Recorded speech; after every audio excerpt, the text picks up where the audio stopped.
हाँ तो प्यारे बच्चों, आज हम एक नए टॉपिक पे चर्चा करेंगे कि विद्युत द्विध्रुव के कारण किसी बिंदु पर विभव का मान कैसे ज्ञात किया जा सकता है।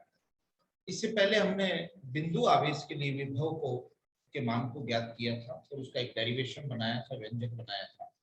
मैं संदीप सारण, व्याख्याता भौतिक विज्ञान, आप सबका हार्दिक अभिनंदन, हार्दिक स्वागत करता हूँ। तो हम किस तरीके से किसी भी बिंदु P पर किसी एक शॉर्ट डाइपोल यानी अल्प द्विध्रुव के कारण विभव कैसे ज्ञात करेंगे। कॉपी पेन लेके बैठे, ये आपसे निवेदन है मेरा, और इसको नोट करते गए। तो देखिए, हमने एक द्विध्रुव लिया जिसका एक आवेश प्लस क्यू है, दूसरा आवेश माइनस क्यू है, और इनके बीच में दूरी है जो ए से डी के बीच में दूरी 2a है। लेकिन हमने इसको दो भागों में बांट दिया, ए और ए में, क्योंकि हम कोई भी दूरी मापेंगे तो द्विध्रुव के केंद्र बिंदु O से मापी जाती है। तो हम लिखेंगे इसमें, माना एक विद्युत द्विध्रुव जिसके आवेश प्लस क्यू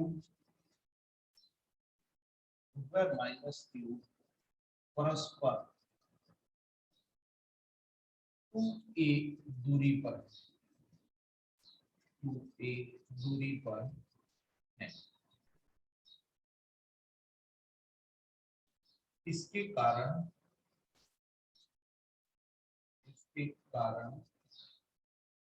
बिंदु P जो या जिसका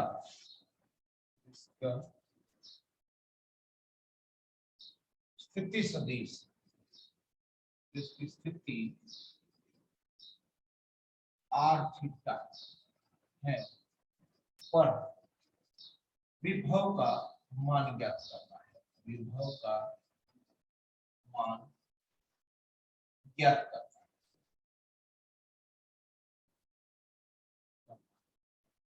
ये हमारा आज का आर्टिकल है कि हमने P बिंदु है जो r थीटा पर, यानी इस केंद्र बिंदु O से इस P बिंदु की दूरी तो है r, और कितने कोण बनाता है ये द्विध्रुव के साथ है, थीटा कोण बनाता है। तो इसकी स्थिति सदिश जो है r थीटा है, ये इसका पोलर कोऑर्डिनेट होता है।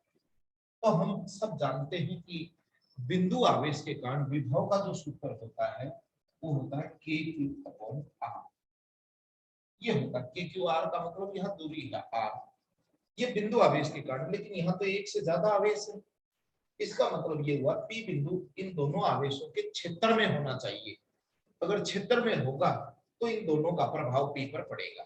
तो हम पहले Q के कारण P पर विभव निकालेंगे, फिर इस आवेश के कारण विभव निकालेंगे, फिर परिणामी विभव निकालेंगे। ये हमारा काम रहेगा। देखिए कैसे, A पर रखे प्लस Q के कारण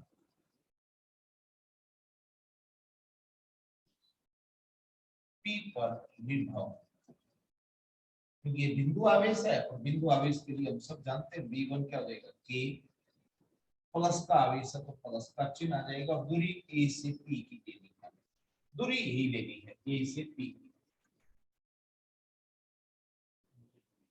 A से P, इस दूरी को हमने नाम दे दिया R1। तो ये क्या लिखा जाएगा हमारा, KQ/R1 समीकरण 1। इसी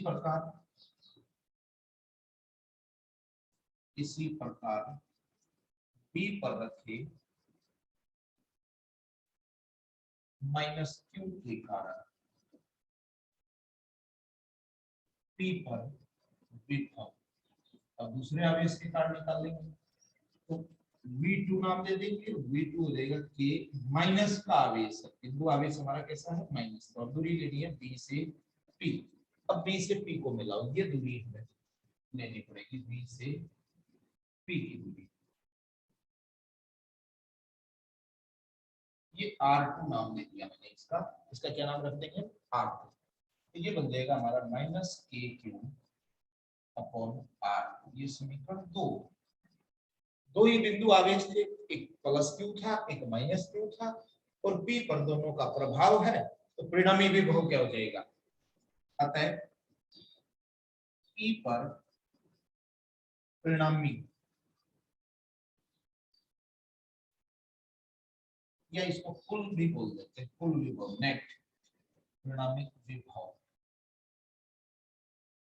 ये अदिश राशि है।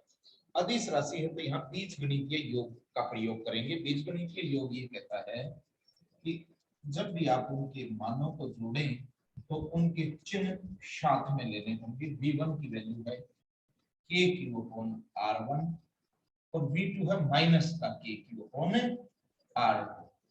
और आप यहाँ देख पाएंगे k क्यू कॉमन आ जाएगा और आपके पास बचेगा 1 upon r1 minus 1 upon r। एक स्टेप और लिख लो, v मैं यहाँ लिख देता हूँ इसको सोल्व करके। तो v का मान क्या बनेगा? k क्यूब इंटू, इसका लघुत्तम ले लीजिए, लघुत्तम लोगे तो क्या बनेगा? r2 minus r1 upon r1 r2 और इसको समीकरण 3 नाम दो आप। ये आपका समीकरण 3 निकल गया। यानी P बिंदु पर परिणामी विभव का मान ये होगा। यहां तक हम आंसर करने के बाद हमारे पास एक कंफ्यूजन है अभी भी कि हमें R1 और R2 का नहीं पता। हमें तो R और थीटा यानी P बिंदु की स्थिति तो R और थीटा है, R1 R2 नहीं है। R1 R2 तो हमने एक पैरामीटर के रूप में कंसीडर किए हैं। तो इसका ये मतलब हुआ कि हमें R1 और R2 के मान R में कन्वर्ट करने पड़ेंगे, बदलने पड़ेंगे। इसका एक बार आप स्क्रीनशॉट ले लें, फिर हम इसे आगे देखते हैं। लिख लिया होगा आपने, समझ में आया होगा। देखिए अब हम कन्वर्जन कैसे करते हैं इसका वो देखना चाहेंगे। यहाँ तक बिल्कुल सिंपल सा आर्टिकल है। अब हम क्या करेंगे, हमें R1 को R में बदलना है तो हम क्या करेंगे, P बिंदु से एक लंब डाल देंगे। ये 90 डिग्री का कोण है, जिसका नाम मैंने रख दिया M। यहाँ लिखेंगे कि AM OP पर लंब डाला गया।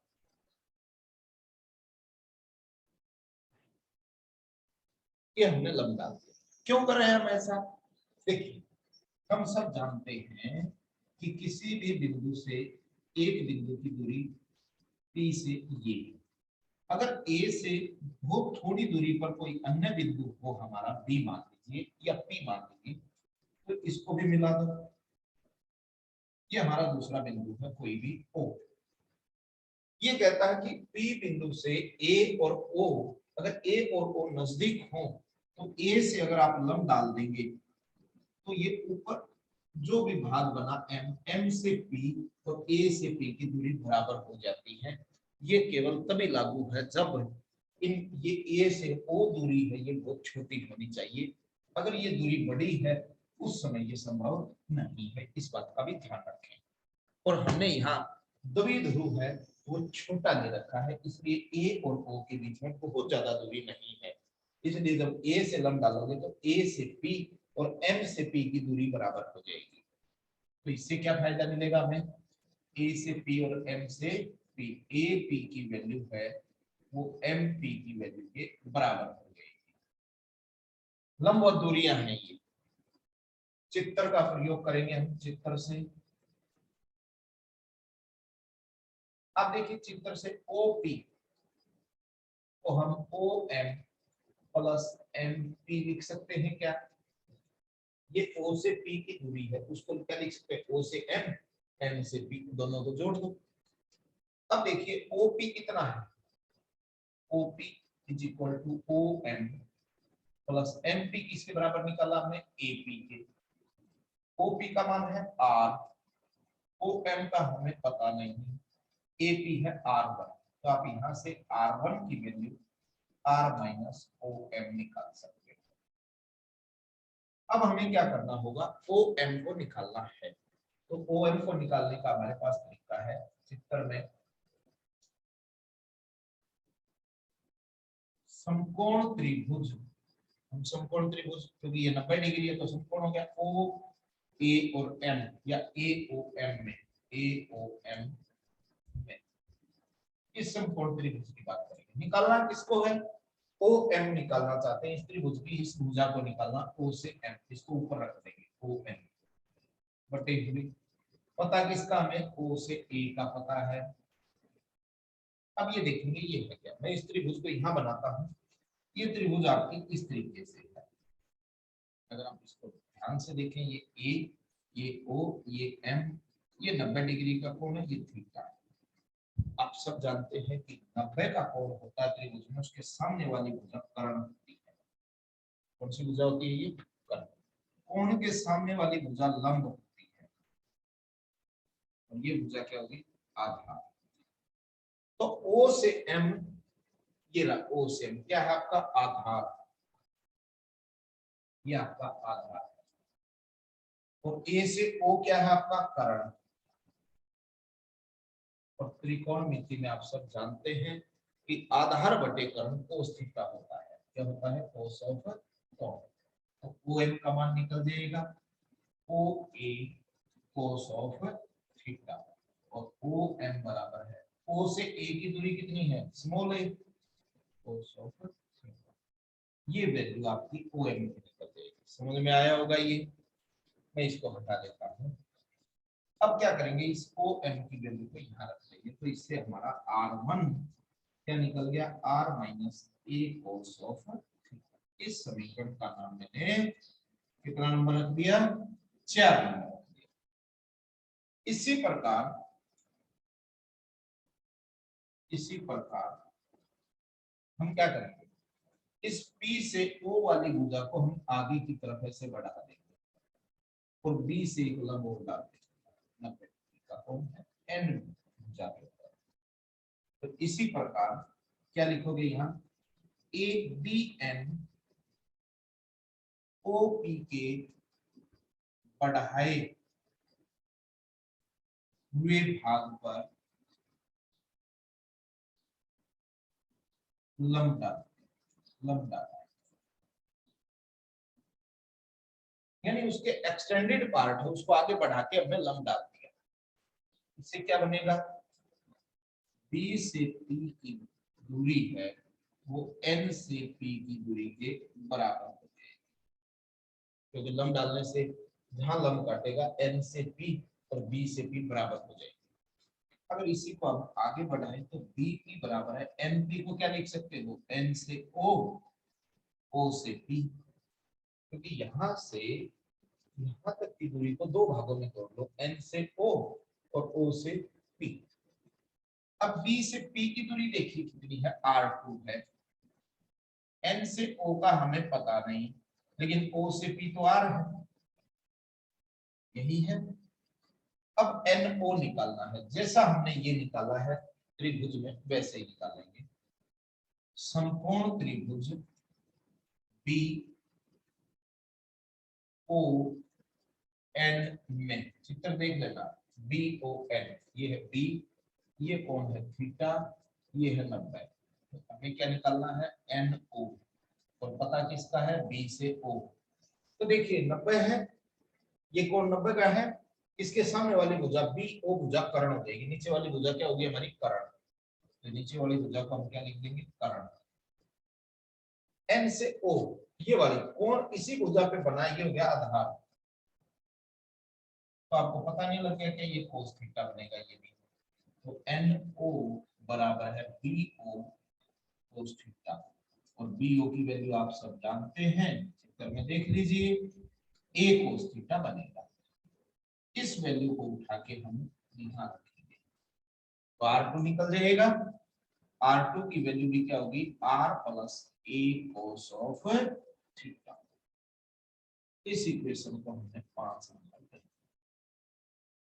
बात क्लियर हुई? बिल्कुल बारीकी से समझना एक एक चीज को। अब जैसे ही R1 और R2 हमारे निकल गए तो इस समीकरण 3 में मान रख देंगे इसका। कहां रख देंगे इसका मान? समीकरण 3 में। तो रखिए इसका मान समीकरण 3 में। मैं इसको साफ कर देता हूं एक बार और आप देख लेंगे। हटा दो इसको, समझें और लिखें।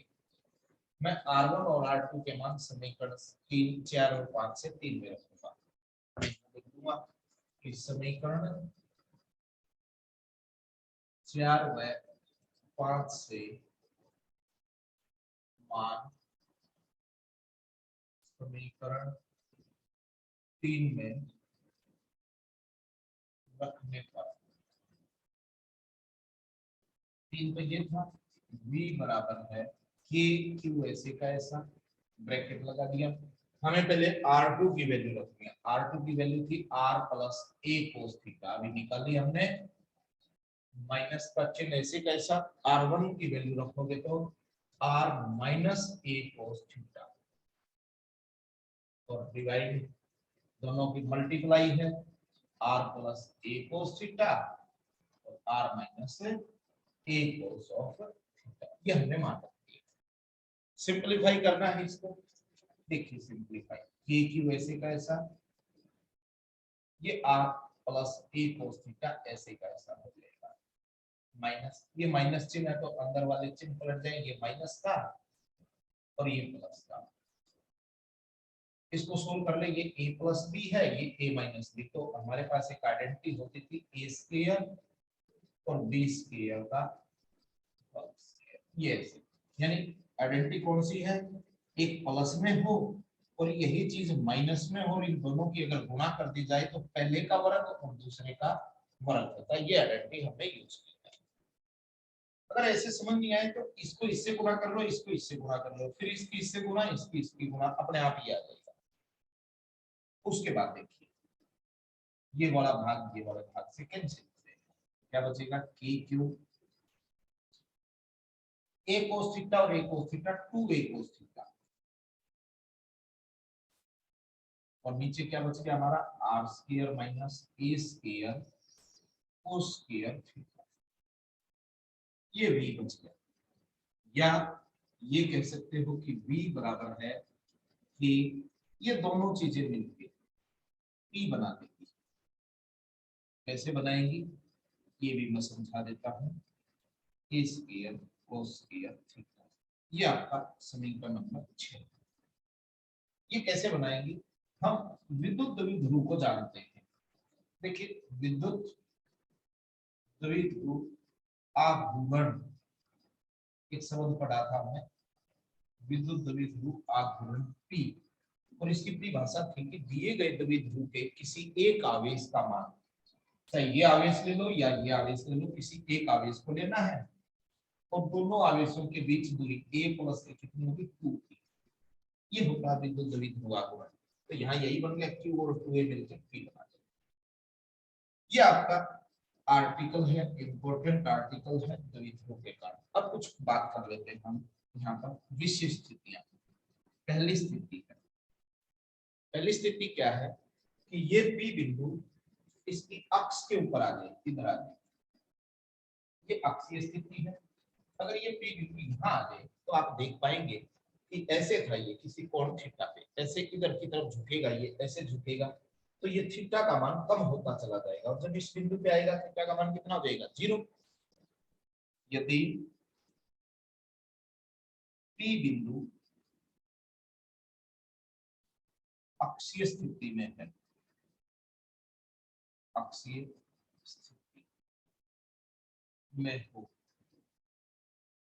तो थीटा बराबर 0 डिग्री होगा। कोण का मान कितना हो जाएगा 0, और कोस 0 की वैल्यू 1। तब v अक्षीय क्या बन जाएगा, अक्ष पर विभव का मान, तो इसमें रख दें के पी अपॉन, क्योंकि कोस 0 1 बन जाएगा, ये भी 1 बन जाएगा, तो ये हो गया R square minus A square, ये विभव का मान विशेष अवस्था में। इससे आगे भी एक स्थिति बनती है, इसी का एक भाग और बन जाता है जिसको मैं छोटा भाग मान लेता हूं, ए डैश, यानी फर्स्ट के रूप में। यदि आर का मान ए से बड़ा हो तो आर का वर्ग ए वर्ग से भी बड़ा होगा।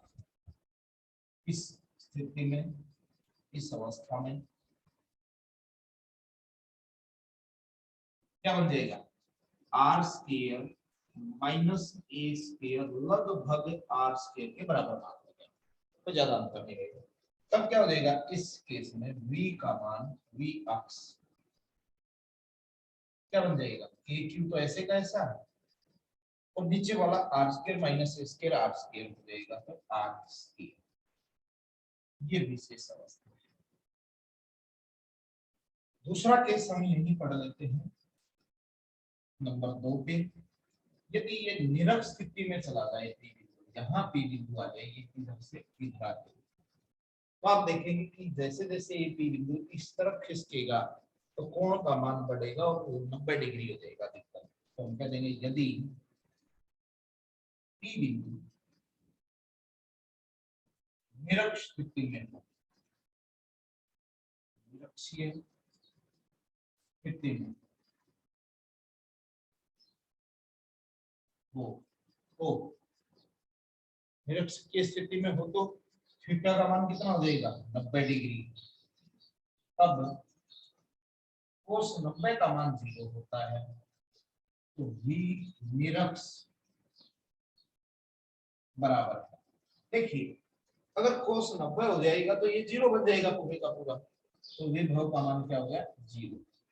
तो यहाँ से आप क्या ध्यान रख सकते हैं कि किसी द्विध्रुव की निरक्ष स्थिति में किसी भी बिंदु पर विभव का मान हमेशा शून्य होता है, हमेशा क्या होता है, शून्य होता है, और अक्षीय स्थिति में ये वैल्यू होगी। ये था विद्युत द्विध्रुव के कारण किसी बिंदु P पर जो r दूरी और थीटा कोण पर झुका हुआ है, उस अवस्था में विद्युत विभव का व्यंजक कैसे ज्ञात करेंगे। और उम्मीद है कि ये अच्छे से समझ में आया होगा आपको।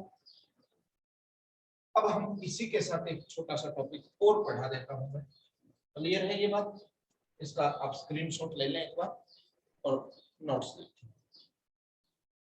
देखिए अब हमने टॉपिक को इसी में एक छोटा सा टॉपिक और बता देता हूं आपको, वो न्यूमेरिकल में आपके काम आ जाएगा। न्यूमेरिकल में कैसे काम आएगा, हम बात करेंगे बहुल आवेशों के कारण किसी बिंदु पर विभव का मान। बहुत ही आसान टॉपिक है। हम बात करेंगे आवेशों के निकाय के कारण, आवेशों के निकाय के कारण विभव। ये टॉपिक आपके न्यूमेरिकल के हिसाब से अच्छा कैसे होगा। मान लीजिए हमारे पास एक आवेश यहाँ रखा है Q1, एक आवेश यहाँ रखा है Q2, एक आवेश यहाँ रखा है Q3, एक आवेश यहाँ रखा है Q10, बहुत सारे हो सकते हैं। किसी बिंदु इस O पर विभव हमें ज्ञात करना है। हम यहाँ क्या लिखेंगे, एक निकाय में n आवेश क्रमशः Q1, Q2, Q3, dash dash Qn है। O बिंदु से O बिंदु पर इनके कारण विभव ज्ञात करना है।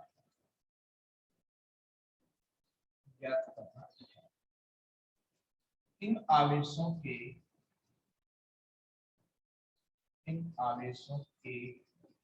O के सापेक्ष स्थिति सदिश या स्थिति क्रमशः R1, R2, R3 dash dash Rn है। अब कैसे कहा है इसमें, ये क्रमशः का मतलब है कि पहले से इसकी दूरी है वो R1, दूसरे से इसकी जो दूरी है वो R2, तीसरे आवेश से इसकी दूरी है वो R3 और nवें आवेश से इसकी दूरी है O बिंदु की वो आपकी आर एन। बहुत सारे आवेश हो सकते हैं, तो हम क्या करेंगे, पहले निकालेंगे Q1 के कारण, Q1 के कारण O पर विभव।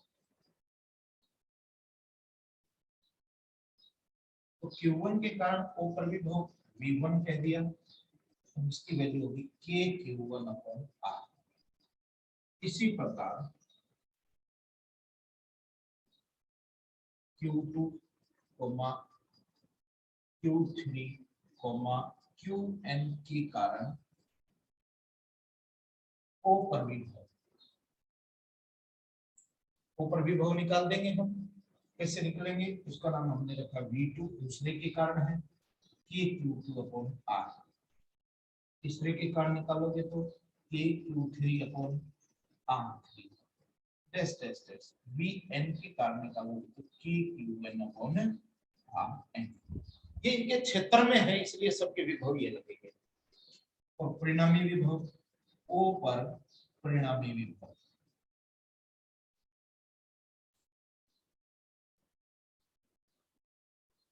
विभव आपकी अदिश राशि है, इसलिए बीजगणितीय नियम लगेंगे। तो परिणामी विभव क्या होगा, इन सब का जोड़ के बराबर।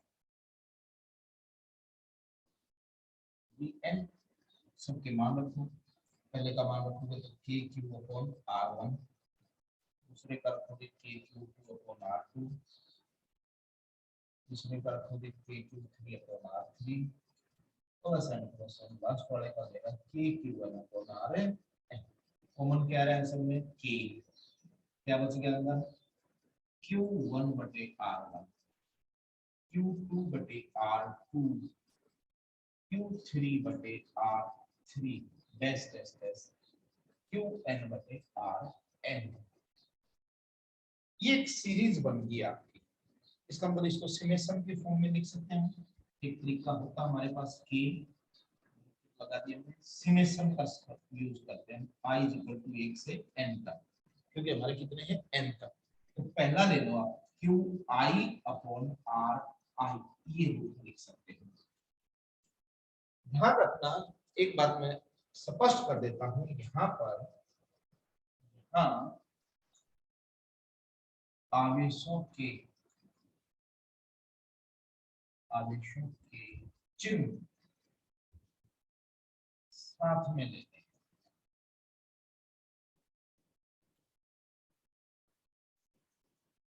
ये नेसेसरी कंडीशन है, आवेशों के चिन्ह साथ में लेने। जैसे प्लस का आवेश हो तो प्लस का ले लेंगे, माइनस का हो तो माइनस रखा जाएगा। ये बात आपको ध्यान रखनी है। ये आवेशों के निकाय के कारण विभव का व्यंजक था। इस पे हम एक नए वीडियो में न्यूमेरिकल की चर्चा करेंगे, कैसे इन पे न्यूमेरिकल बनते हैं। आपको समझ में आया होगा, उम्मीद करता हूं मैं। आपको अच्छा लगे तो ज्यादा से ज्यादा बच्चों को इसको शेयर करें, ताकि ज्यादा से ज्यादा बच्चों को इसका बेनिफिट मिले, और वो भी इस हमारे इस ऑनलाइन फ्री एजुकेशन जो सिस्टम है इसमें शामिल हो सके, और किसी का भला हो जाए तो उसमें अपना क्या जाता है, एक शेयर या सब्सक्राइब से किसी का भला हो तो ये एक अच्छी बात है। धन्यवाद आप सबका।